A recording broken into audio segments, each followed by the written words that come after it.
Okay, can everybody hear me? I think I'm going to introduce myself, which is fine. Because I think I know everybody here. So, by way of introduction, we have decided, because we've had the education subcommittee for the department as part of the strategic plan, that we're going to try to introduce some education lectures into the Grand Round series, and hopefully make this a continuing opportunity to bring in some external speakers who are interested in medical education, both at the medical school, medical student, at the resident, and I hope at the graduate school, PhD and MD PhD level, because I think some interesting things are happening nationally in medical education, and it would be valuable to make sure that the department knows about some of the things that are going on. So I'm kicking it off and talking to you today about competency-based advancement in medical education, and specifically the topic of entrustable professional activities. So I don't have any disclosures, and the objectives are to define the concept of EPAs, which are otherwise known as entrustable professional activities, to compare the differences in the EPAs and the milestones, which are being used now for GME advancement, and to describe the use of EPAs as tools for competency-based advancement in medical education using a pilot program in medical education, which I've been involved with for the past 7 years. So the way I'm going to organize this is first talk to you about what is competency-based medical education, the history of it and why we're doing it now, what are EPAs, what's their history and their role in competency-based medical education. Then I'm going to spend some time talking to you about EPAC, because that is the pilot CBME program at 4 medical schools that we started about 7 years ago. And then finally, I'm going to talk about some ideas for EPAs and competency-based medical education in pathology specifically. So what's competency-based medical education? Well, it is an outcomes-based approach to the design, implementation, and evaluation of a medical education program using an organizing framework of competencies. So it's really based on the outcomes of the program, but you have to develop assessment models to show that you can achieve those outcomes. It's been talked about for years. There was an excellent World Health Organization monograph by McGahey back in 1978 that talked about competency-based curriculum in medical education globally. But nobody did anything with it, although there were fits and starts, until 1997, when David Leach was in charge of the ACGME and they started the Outcomes Project. And the Outcomes Project was really based on a concept, and the concept was that residency training should be evaluated on the outcomes of that training and not the time in training. So that was the fundamental design or purpose of the Outcomes Project. And one of the things that was seminal to it was that the trainees in GME should be evaluated in 6 areas of competence for a physician. And so now everybody's focusing on the 6 competence and has forgotten about the whole underlying principle of the Outcomes Project, which was advance people based on their competence. So in 1998, the American Board of Medical Specialties and the ACGME together endorsed these 6 competency domains. And the American Board of Medical Specialties said that every one of the 24 member boards would evaluate their diplomates in maintenance of certification using these same competency domain framework. And these are the domains that I think are becoming more and more known to everyone: patient care, abbreviated PC, medical knowledge, MK, practice-based learning and improvement, PBLI, interpersonal communication skills, ICS, professionalism, and systems-based practice. And so those are the 6 domains of competence for the ACGME.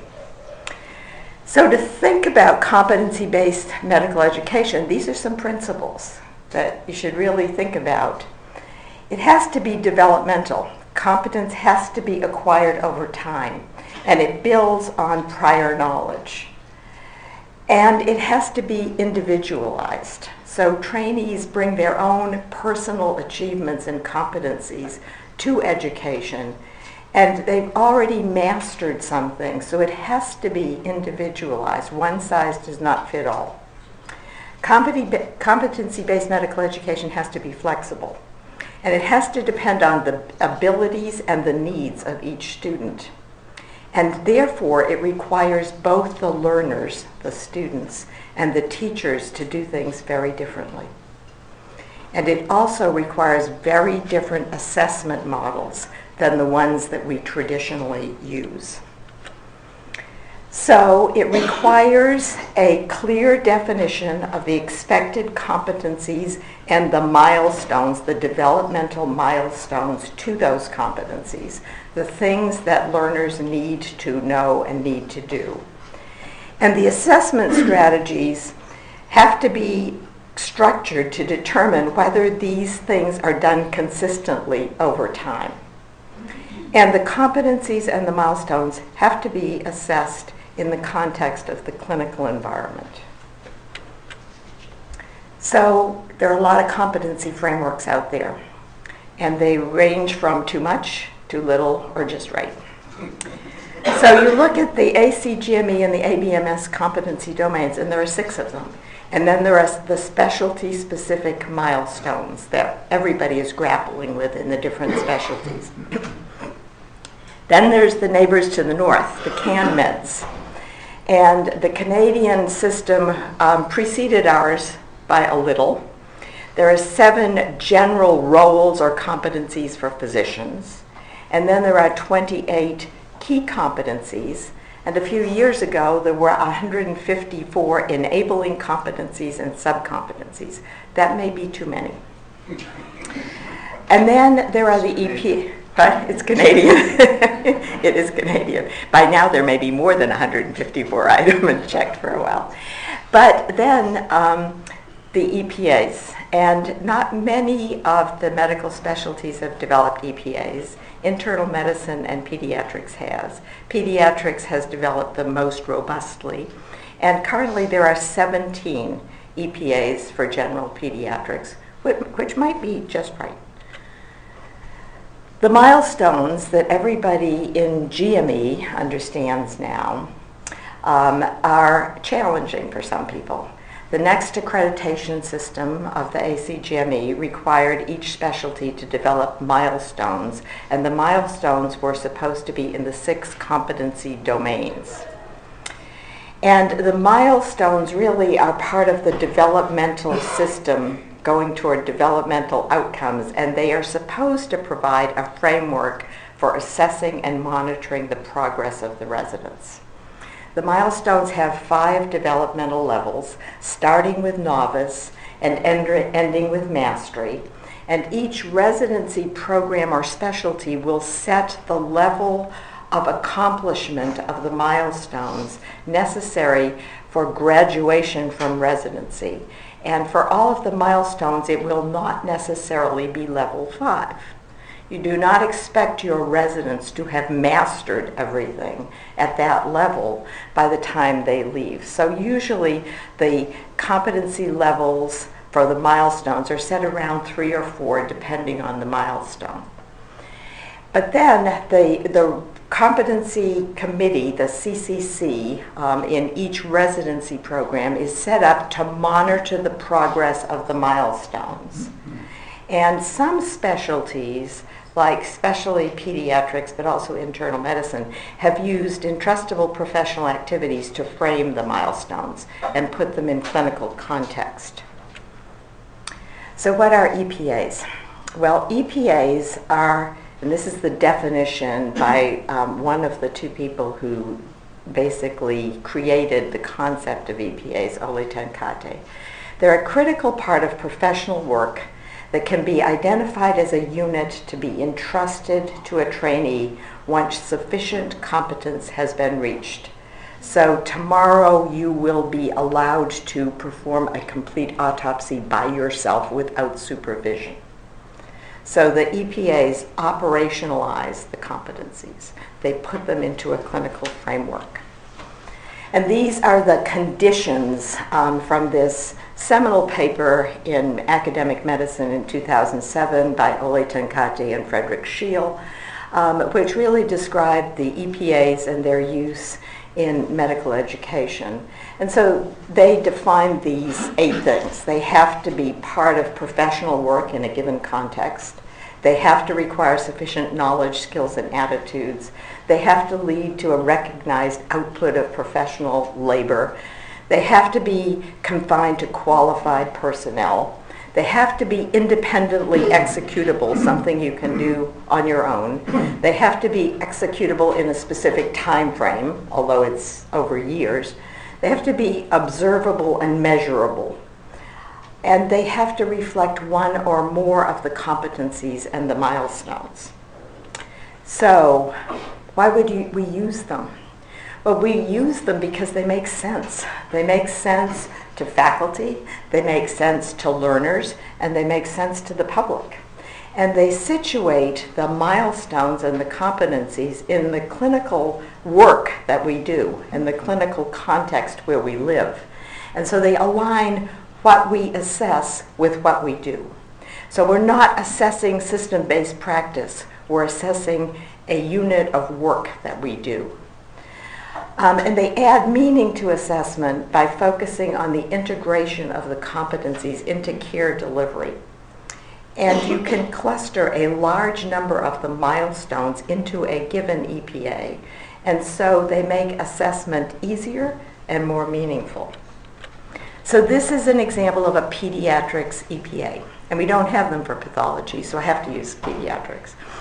So this is caring for the well newborn. This is one of the EPAs, one of the 17 EPAs. And you think about the task of caring for the well newborn. Well, it requires, you have to know the maternal conditions that may affect the infant. Medical knowledge. You have to perform a comprehensive exam to discover congenital abnormalities. So that's patient care.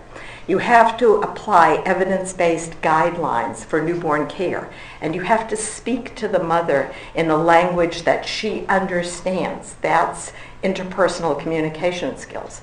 You have to demonstrate respect for the mother's cultural background and her child-rearing practices. That's professionalism. And you have to connect with the community pediatrician to hand off and assure continuity of care. That's systems-based practice. So all of those things, all of those milestones get wrapped into this one EPA. This is from an old paper from Doug Jones back in 2011, but it basically shows in this paper how you can take some of the EPAs for pediatrics. They can map to the competency domains, and these would be the expected developmental levels in a specific EPA by the time the trainee has reached their final year of training. And as you can see, they're not all 5s. Many of them are level 3 or level 4. So you would not expect everybody to master everything. But when an EPA has been satisfactorily completed, over time, consistently, you entrust someone with that EPA. So entrustment really is a concept that adds meaning to the assessment. So you ask yourself, do I trust this person to perform a frozen section and give a diagnosis without direct supervision? Will I trust that they have the ability to ask for help when they need it? This is much more meaningful than are they competent in systems-based practice. It makes much more sense, at least to most people and certainly to me. So we make these entrustment decisions every day when we're working with learners. And EPAs really just formalize the process because you can directly observe predetermined EPAs. So we're going to work today on the frozen section or whatever EPA you choose, or the care for the well newborn if you're a pediatrician.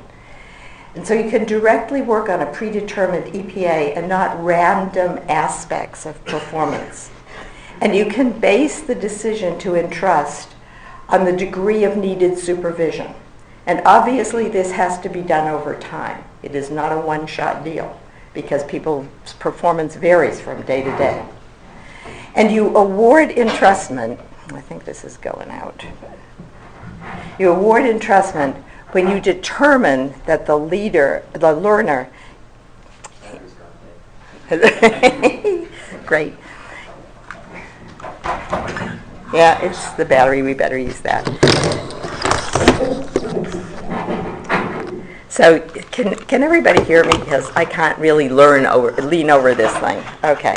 So you award entrustment when you have determined that the learner can consistently perform that EPA without direct supervision over time. And that's the basis of entrustment.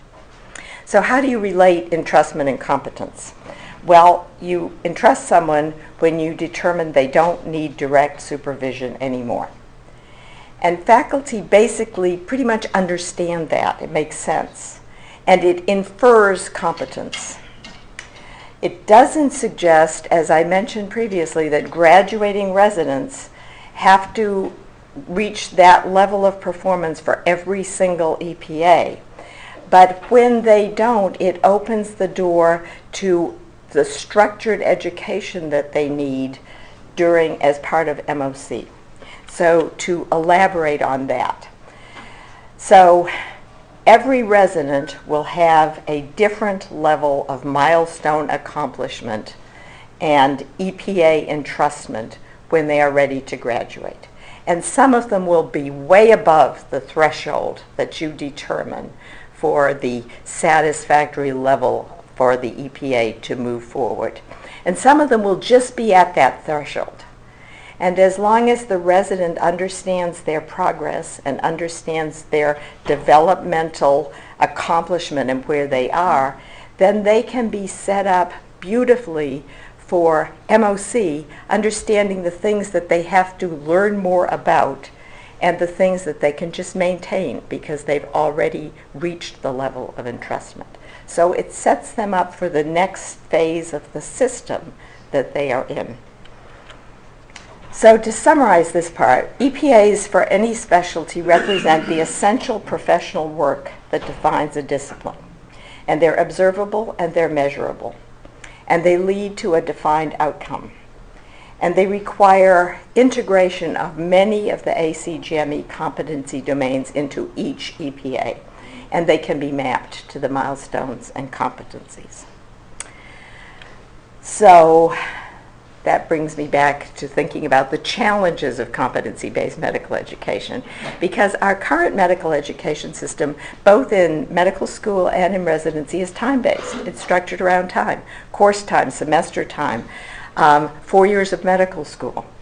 And we teach and assess specific little pieces of competencies at a point in time, not over time. So we test your medical knowledge of biochemistry at a point in time in first year. And we test these things at our intervals, not necessarily when you've learned the material. And then we are also bound by external regulations, by accreditation and licensure requirements, which still focus on time and training. So what if, and this is a question I have been talking about and thinking about for probably 12 years now. What if we moved students through the continuum of medical education from medical school to residency to CME, not based on time and training, but on attainment of measurable competencies? That's the goal of competency-based medical education. Can we do it? So that leads me to EPAC.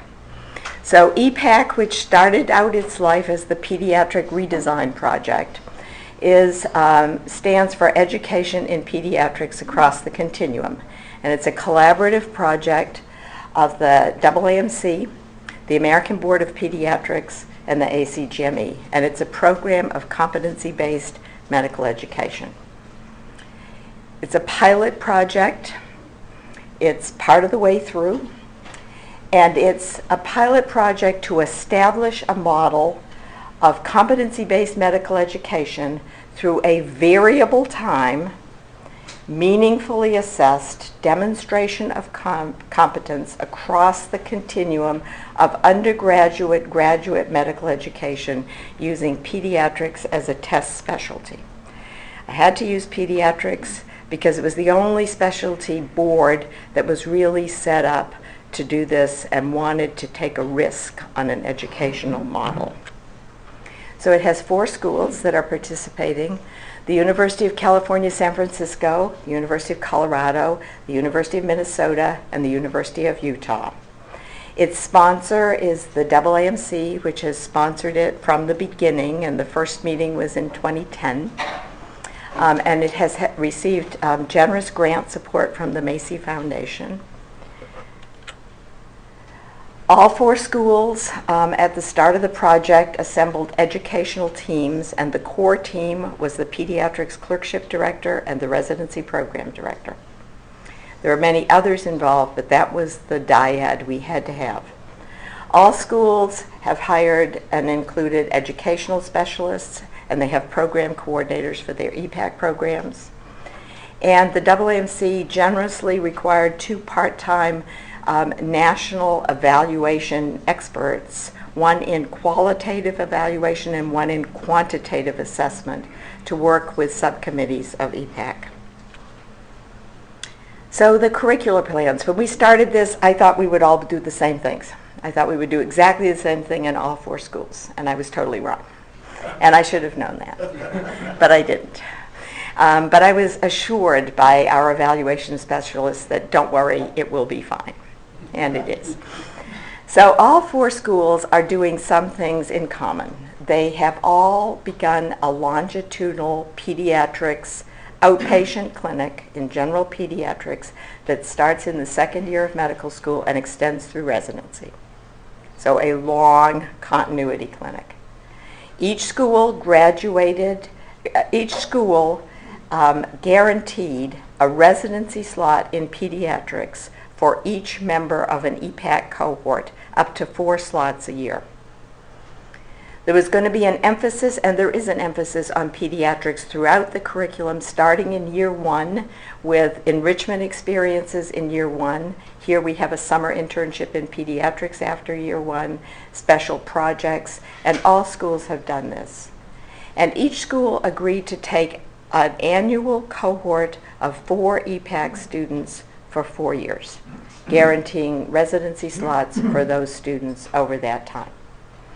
Now, there are a lot of differences. Minnesota created its own longitudinal integrated clerkship in 3rd year specifically for pediatrics. San Francisco put its EPAC students into an existing LIC. The selection of the cohort of students from the interested students, because there's a large number of students who are interested in EPAC, and the cohort is selected from them. The cohort in Colorado is selected at the end of year 1. The cohort in Minnesota and Utah are selected at the midpoint in year 2. And the cohort in San Francisco is selected at the end of year 2. So they're all slightly different. And Utah has a very special pediatrics clerkship, although they have traditional clerkships that the EPAC students take.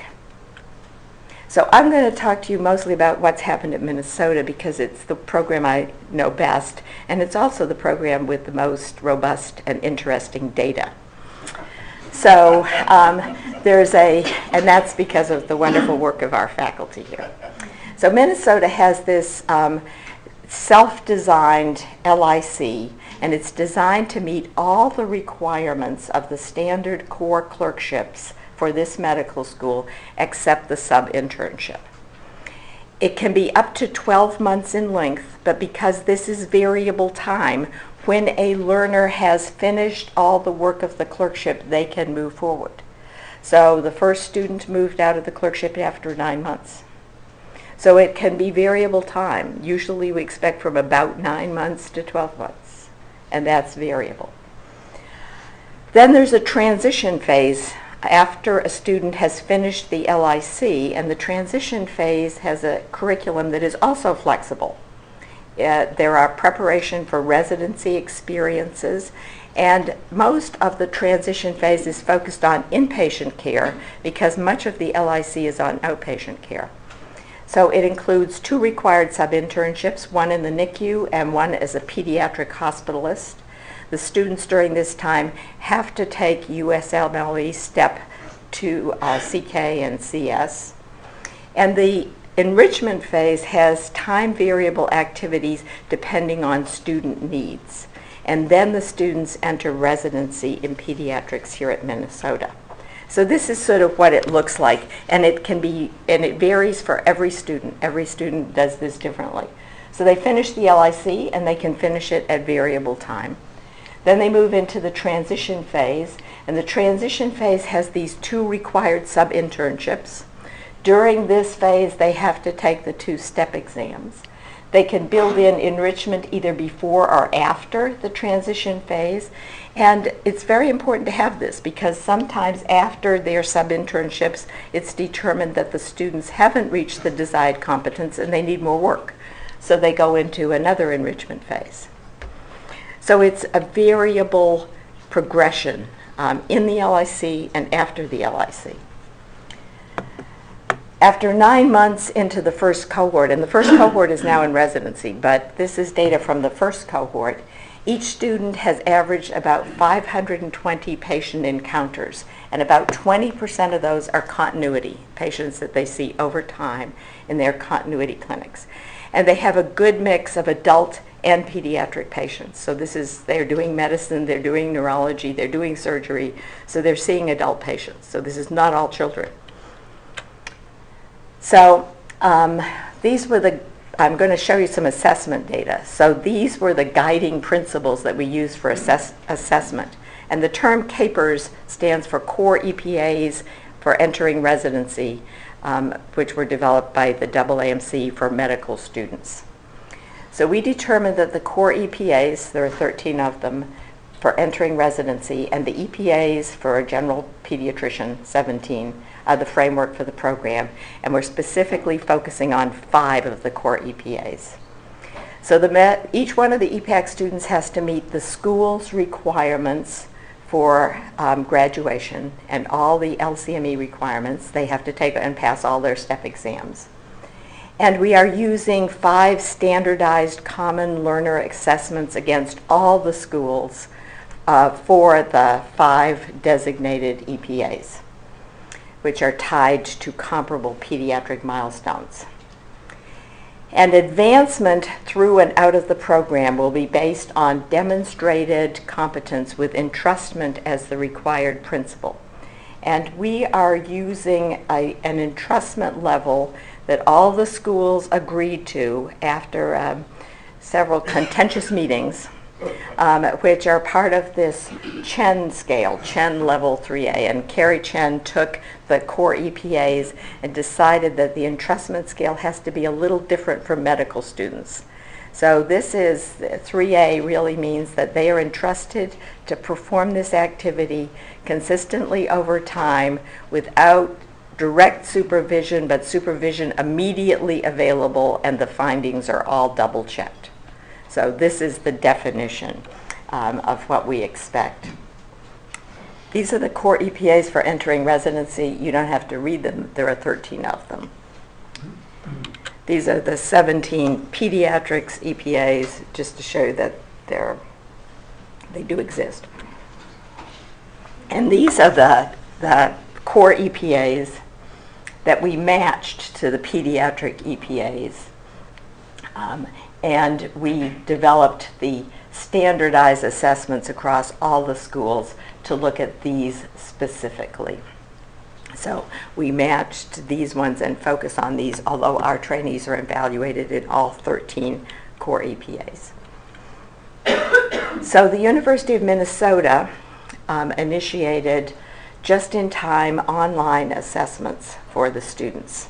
They're student-initiated, they're filled out by the preceptor, they're both verbal and written, and they take about 2 minutes to complete. The student hands the tablet or the iPhone or whatever to the faculty member with the form already brought up, and before the start of a session each day, the student says to the preceptor, I want to focus on this EPA today, maybe do a complete history and physical examination, and I'd like you to evaluate me on this.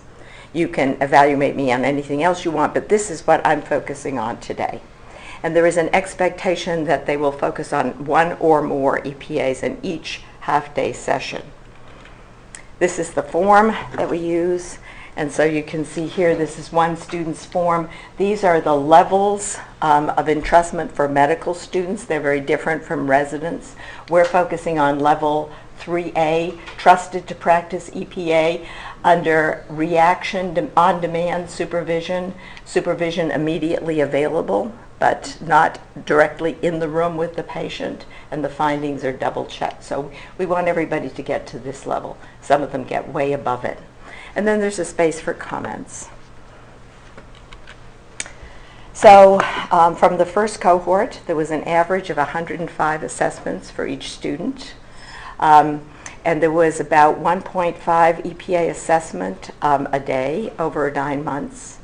They were done by 10 to 11 preceptors across 8 specialties. The students had real-time online access to the data. And there were 2 formats for the data, which I'm going to show you now. And these were used by the students, the preceptors, and the EPAC director to determine student progress and also look at which EPAs needed more evaluations and more work. So these are the dashboards. These are ratings for 8 of different EPAs here. The line is the 3A threshold. These are for students over time. If you look at this on your computer, you can hover over each one of these and find a specific assessment dot at that point in time. So these are done in Qualtrics online and over time, and these are formative dashboards. Then there's also this display, which the EPAC director can say, well, you've got quite a lot of assessments in EPA number 2, but you're going to need more work on 8 and 9. So they can use it to track over time to see where the students are and what they need more work in. So each preceptor also does quarterly summative assessments on all 13 EPAs. You can display each preceptor's data and use it for faculty development and tell which preceptor is a high grader and which preceptor is a low grader. Some preceptors think everybody should have a 5, which is impossible. Some preceptors think everybody should have a 1 because nobody is perfect. So the students take charge of this. And one student said to the preceptor, Dr. Smith, you told me that I was at level 1A, and using the criteria for 1A, you should not have allowed me in the room with the patient. So there's a lot of faculty development that needs to be done. So this is a chart of the summative assessments, and this is for one student. The line is still the same, 3A. These are all the preceptor ratings. And you can look at this over time, and you can see that some preceptors are higher or lower consistently, and that's helpful. You can also see that most of the students, they don't all go in a nice curve straight upwards, as you would expect. Some start high and dip down a little and then go back up again. But by the time they are ready to leave, they're all above 3A, and some are very well above. There is a CCC for EPAC at each school, and they meet quarterly, 4 times a year, and they're modeled after the residency EPAs. And the membership of the EPA are the continuity preceptors and the EPAC leadership team. And they, at each CCC meeting, they review all the assessment data for each student. And they report the de-identified data to our central database at the University of Illinois in Chicago to APPD Learn, which is a data repository that the program directors in pediatrics has put together. So we are collecting a lot of data from all the students in all the 4 schools. This is the form that they send on each student after each CCC meeting to APPD Learn. So we will be collecting all of this data nationally, and we're starting to get some results from collective results from the 4 schools from the first cohort. At each meeting, they do a lot of work. They review diagnosis and procedure logs. They review progress on the background curriculum, which is required for the LIC. They look at required rotation experiences and check to make sure they're seeing appropriate numbers of adult and pediatric patients. They look at simulation experiences. They look at the EPA formative and summative assessments. They look at the data from our national standardized assessment tools that we're using, and they review the students' individualized learning plan and where they are in their progress. They give longitudinal and developmental feedback to each student on an individual basis during meetings with the preceptor and the EPAC director, and all of the information is shared with all the preceptors. So in addition to all of this assessment data, we're also evaluating the program at each school. So where our qualitative assessment person is looking at each school to see, first of all, can we do it? Can we do it equally well at all sites? Is the data pretty consistent across all sites? Will we do no harm to these students? This is an experimental model. We don't want to hurt them. And we're doing standardized tests, Jefferson and Maslach tests, administered over time both to the students and a matched cohort of students interested in pediatrics to look for burnout, professional identity formation, etc. So what's happened to the first cohort of students? Because they entered medical school in 2013. All of the Minnesota students went into residency. They went into residency at variable times in what would have been their 4th year in medical school. The first student, the one who finished the LIC in 9 months, went into residency in August of her 4th year of medical school. The second student went in September. The third student went in November, and the 4th student went in December at Minnesota. 2 students in Utah entered their residency on January 1st. They wanted them to go as a group of 2.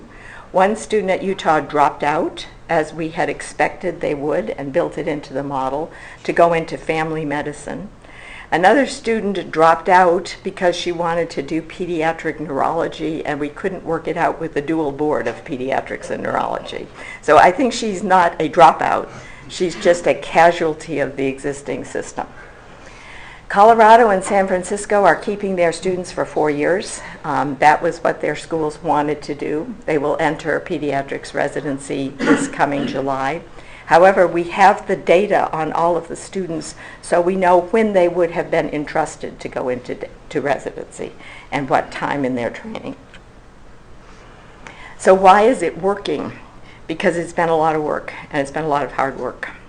So it's working because there are fantastic, dedicated medical educators at each one of these schools who have helped to build this project, build the assessments, made it happen. We've done it because the students were willing to take a chance on a very new model of medical education and got excited by it and have thrived in it. And we were able to do it because we got the support of regulatory groups. The AAMC, who's paid money to bring the whole group, including some students, to Washington twice a year since the project started.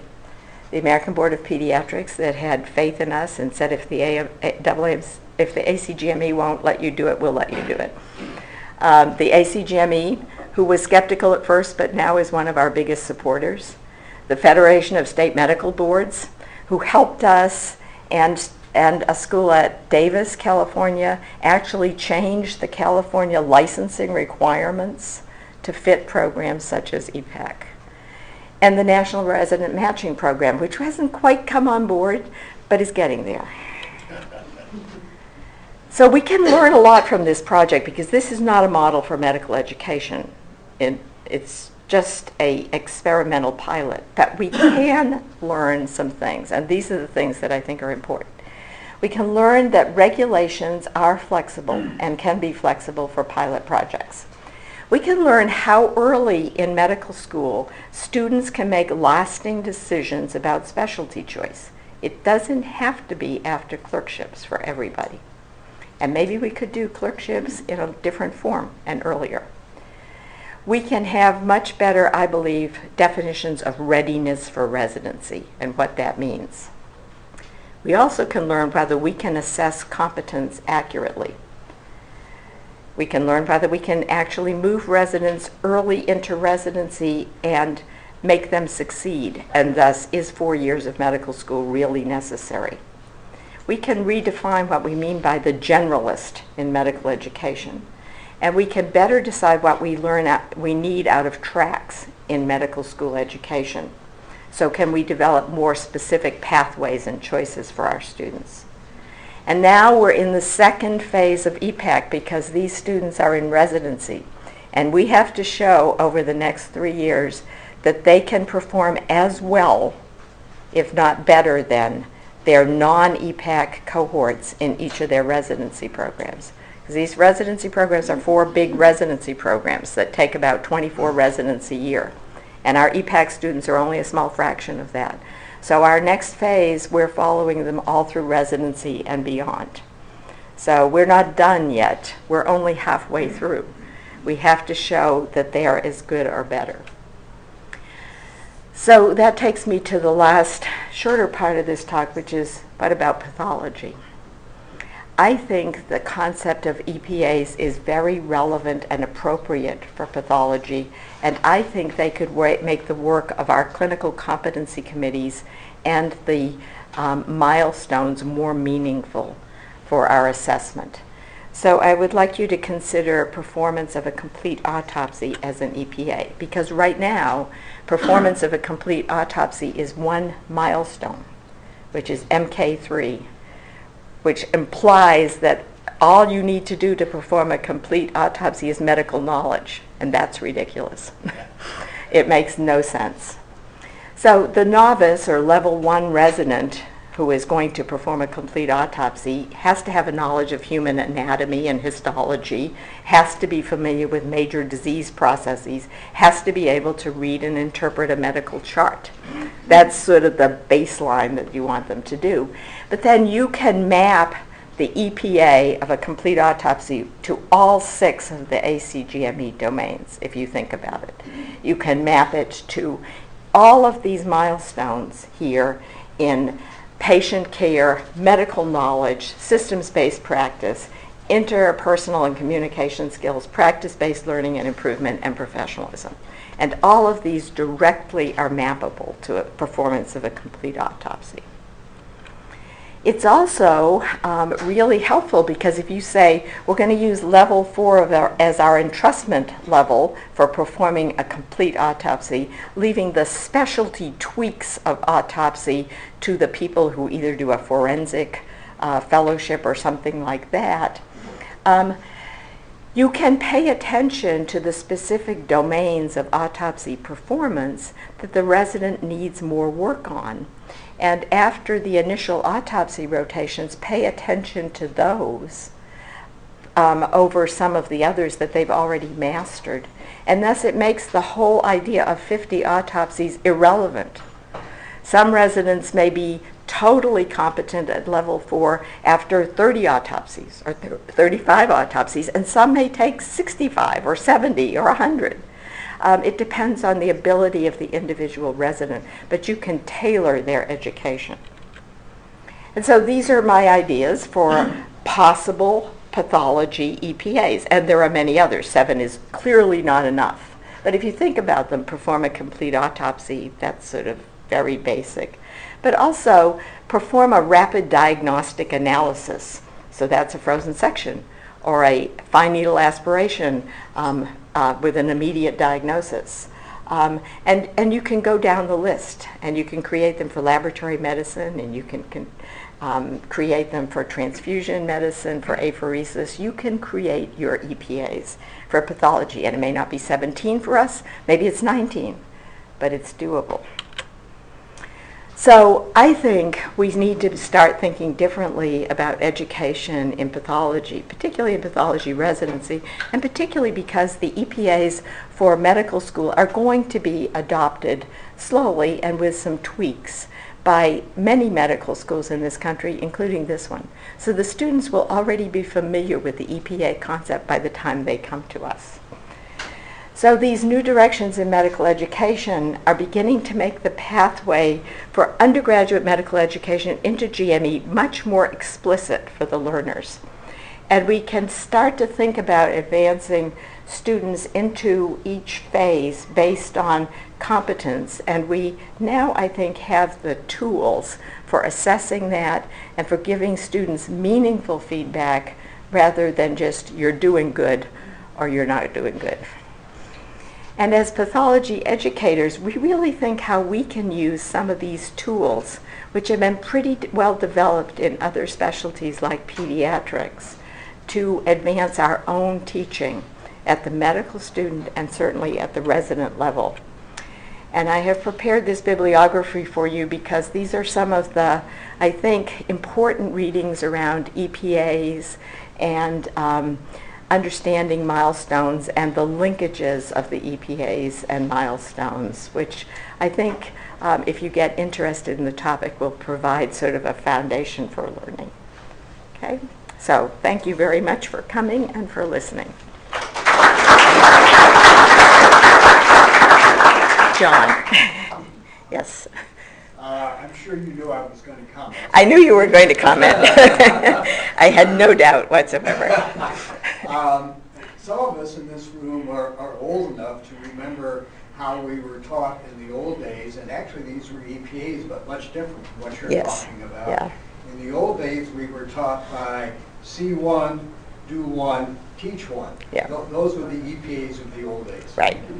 Completely inadequate, obviously. Right. And you actually alluded to this a little bit when you talked about biochemistry earlier on in your talk.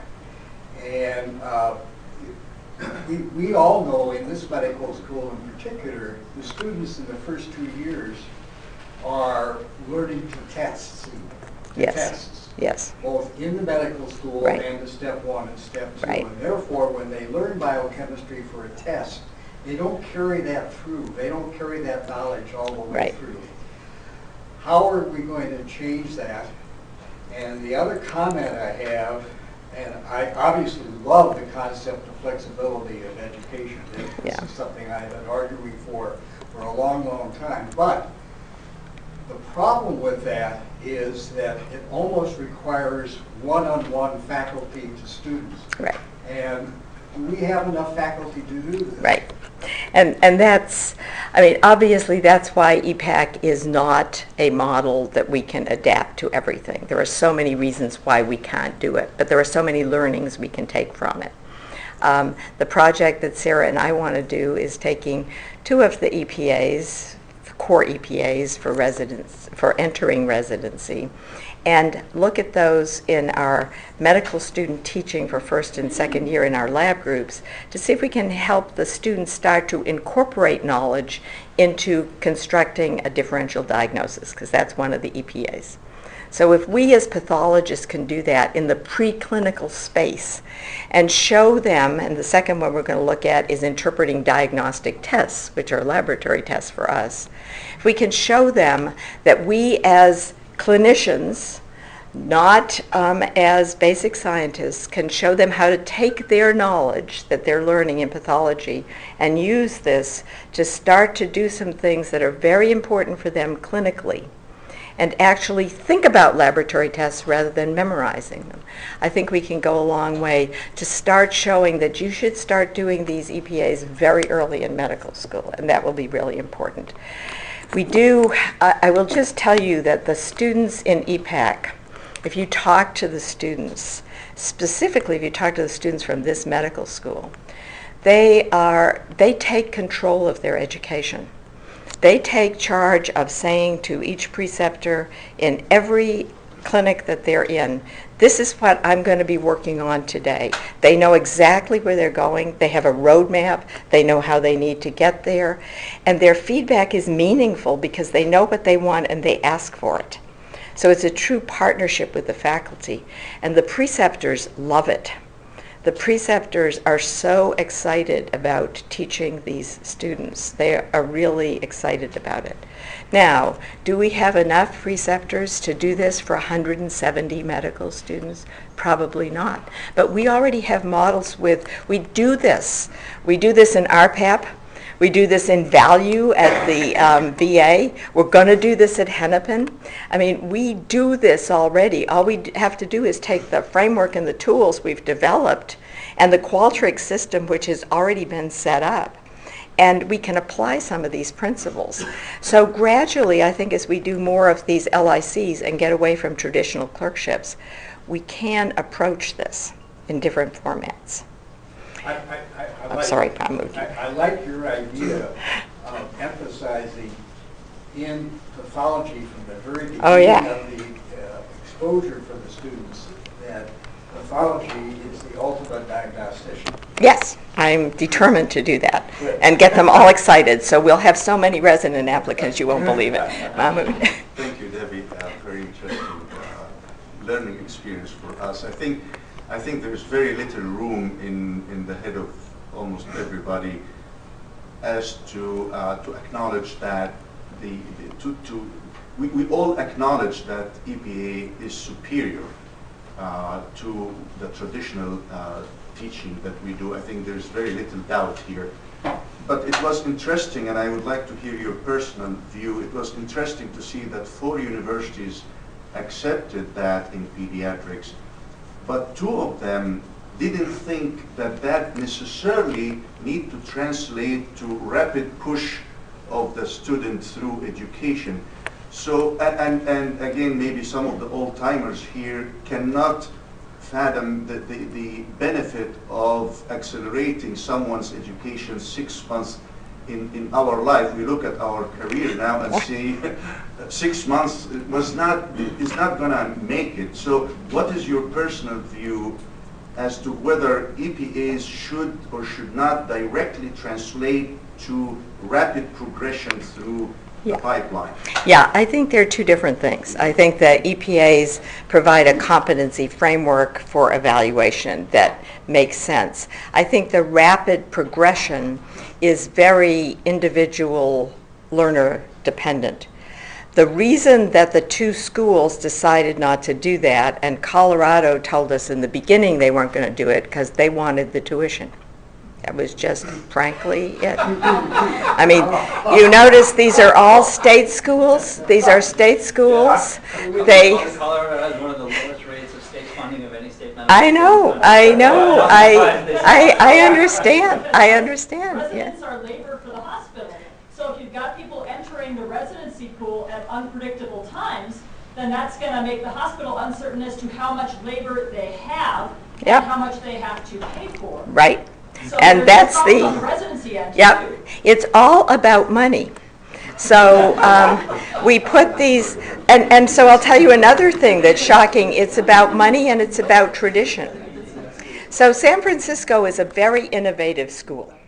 And it's actually, and I say this knowing and having been at a lot of medical schools, is my favorite medical school in this country because it has been so innovative and it has been so forward-thinking, not just in education, but in research in all its domains. I am a huge fan of UCSF.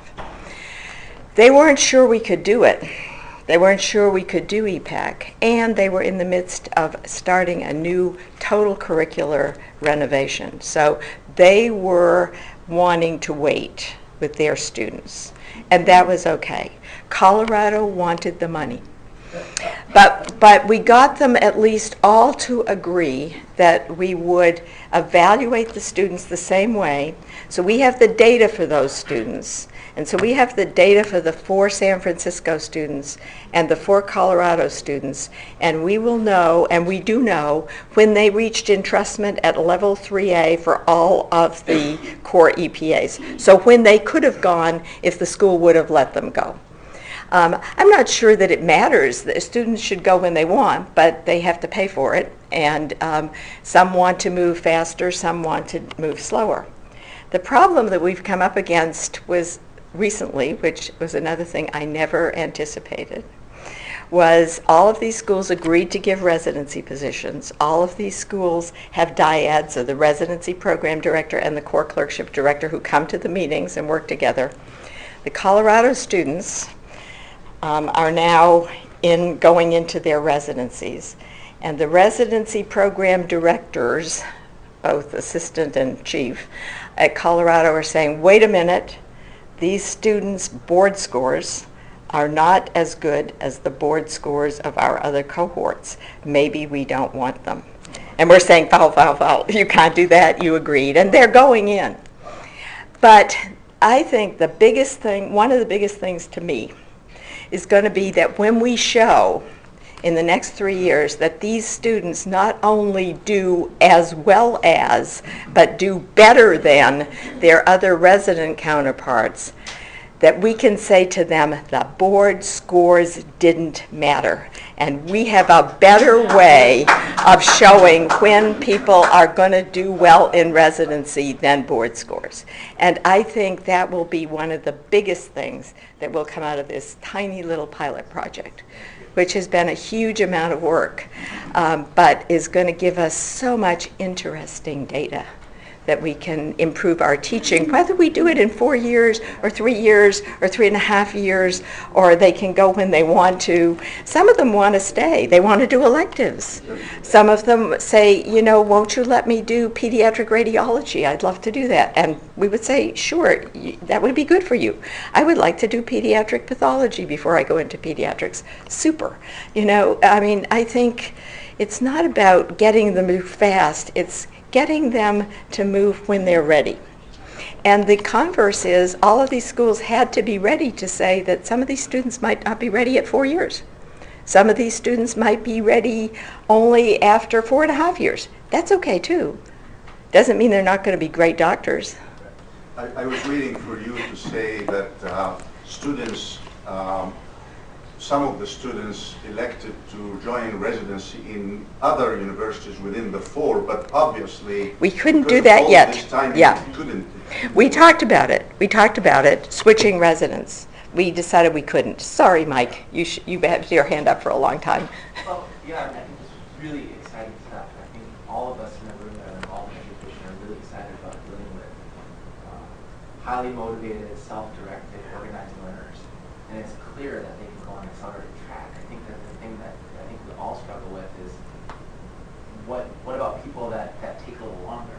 And so my questions are twofold. So I think that you have really excellent success with the first cohort, but it sounds like there was a little bit of selection criteria to find really motivated students. So the first question I would have is, how do you see the model working in the future by taking a spectrum of super motivated students and super unmotivated students and seeing if that compares? And then also, a lot of it comes back on the faculty too. Yeah. So Yeah. we're training people in residency. How do you motivate faculty to apply these and not just say, oh, this resident's not doing a very good job, but I don't want to do a PIP or go through probation or do any of these things. I'm just going to pass them through. Yeah. Well, for the last part, I think it's our professional responsibility as trainers of the next generation not to pass people who are not ready. And I was just at a national meeting talking to someone at Vanderbilt who are looking at the core EPAs for entering residency and evaluating on all of their students at Vanderbilt. And this year, although they don't use it for grades and it's supposed to be formative, they told one student they should not enter the match even though they passed all their clerkships because they had not made sufficient progress on their core EPAs. And the student listened to them and didn't do it. Obviously, the EPAC students are motivated for pediatrics. They came to medical school wanting to be pediatricians. They didn't change that. Those are a special group of people. They're not high learners. One of these students in one of the cohorts in one of the schools, which will be nameless, but it's not Minnesota, did not pass step 1 the first time and had to retake it and had to join a later EPAC cohort. These are not super, by all our objective measures.